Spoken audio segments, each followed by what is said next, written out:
He challenges you in many different aspects. He can make you look very stupid. He can make you feel very dumb, but you learn from that, because then when you feel that terrible, you have to be strong enough to keep up with him. Highly dedicated scientist, and he's really committed to his crop. And with the people he interacts with, he tries to sort of get them also involved and get them to work on cassava, and that has really worked in my case.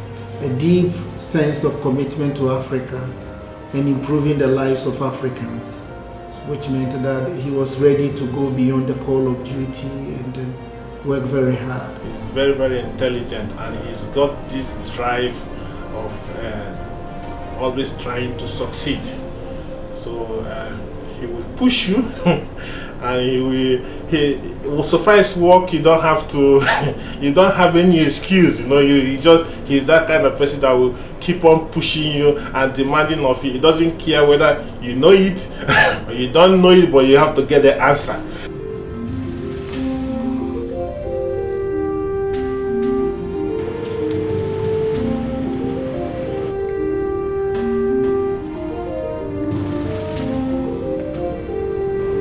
He may look very hard on the outside, but he's very soft in the inside. You can take advantage of that if you can identify it. I remember that in the very earlier days, one of his commonest slogan then was, what can I do to put food on the table and put money in the pockets of our African farmers? Alfred had this dream of making cassava to be a very, very commercial crop in Africa. And I'm happy that today, everywhere in Africa, we are talking about commercialization. It is something that just started from this small room here.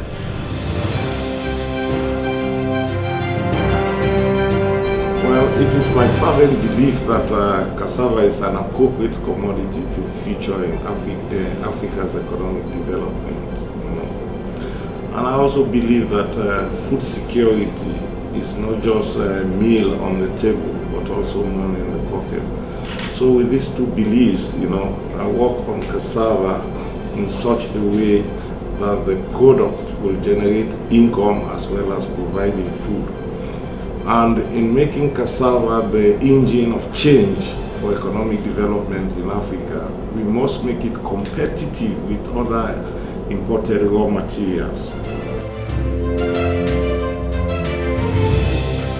It has really been great working with Dr. Dixon. He's very hardworking, and if you must work with him, you have to follow suit. To work with him, I've tried to be hardworking, and I believe he has really shaped my life.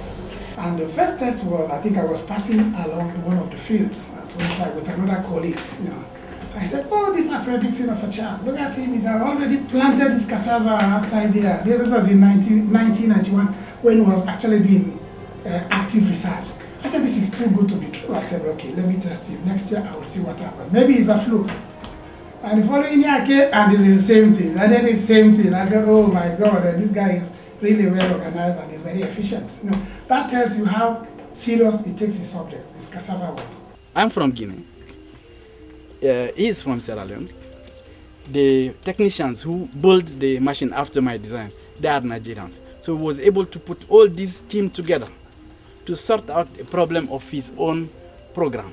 He gave me the opportunity, and I'm very grateful for it. Dr. Dixon has contributed immensely from cassava breeding to processing and quality. And I must say that working with him has actually enhanced post-harvest delivery of cassava sector in the quest to commercialize cassava in Africa. And I like too much the way he worked hard and he helped all students. We liked him. And later when I started my PhD in 95, 96, I did the same thing. He was collaborating with me. So I wish Africa can have many Dixon. We will be happy. Everybody can work hard and improve livelihood of our farmers. Dr. Dixon has been an engine in the research work for us at Medicare. He has been encouraging us in the institute. Most of the work we have been doing on the cassava release of improved cassava varieties, combating the diseases and pests. I think Dr. Dixon has been a focus. He has done a lot to encourage us. I know him to be hardworking, and even when we are working in the field, he will just pass when there is no mistake. He will just pass. At a point where there is mistake, he will stop and go direct. People keep on wondering, even the whole staff, they keep on wondering, whether this man have some magic. He no like laziness. He no like lies. If you tell the if by mistake, say you don't know the reason, you go tell and lie, you don't kill yourself completely. And if he ask you a question, you don't know what you do, you are doomed forever. Because he no go ever in life give you any position of responsibility. Because he no say anything where you talk now. Failure. As in the come out here, they pay me for body. If you say he give me chance, me I for life follow and go in country, me I go begin the work with him. He is powerful when it comes to arguing in favor of IITA. It's always a pleasure to have him together in the same meeting because we've had to battle with other institutions over time. If he's in the team, I know that if I run out of ideas, he will be there. And if there's something that has to be said, and said even in a way that upsets the other group, so long as it gets us to the point where we can then bring out some consensus, he is not afraid to bring up the issues. Alfred Dixon has made significant contributions to IITA as well as to, and through that, to African agriculture development. He's also been able to develop a quite extensive network of interactions with other researchers within Africa and outside of Africa. And those networks are going to be very important to the future development of cassava and its contributions to African agricultural development.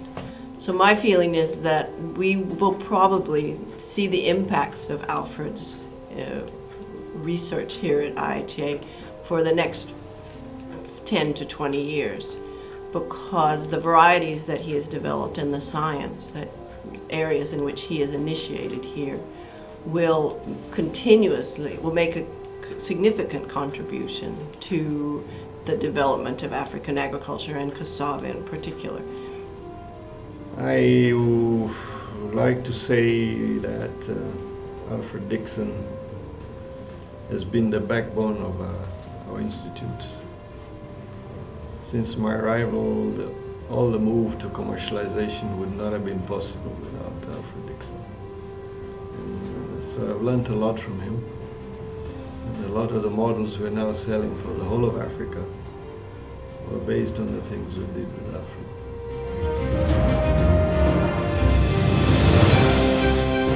The difference is very, very minimal. Very minimal.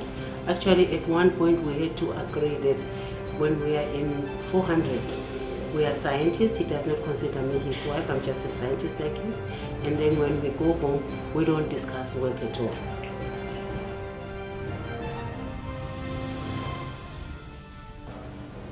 That one is it's hard to determine. He's still the boss, but I'm sure at times I also want to claim that position.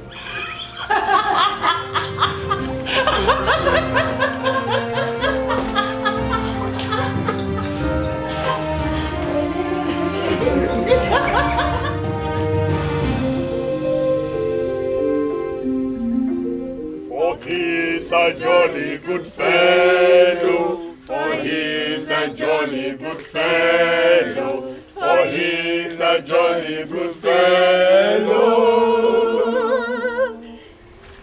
I so say all of us. I thought you would not say it. Dr. Dixon, we want to say it has been a very wonderful time working with you here in IITA. There is nobody here that cannot stand the test of time outside. Each of us has the potential today to go out and face the challenges of the society. And so with one heart, with one mind, we say kudos. And we say Bosa! Bosa! Bosa! And as we become the DG plenipotentiary in Sierra Leone, we have no doubts that by next year, we shall hear of you becoming the Minister of Agriculture. And so shall it be in Jesus' name. Amen.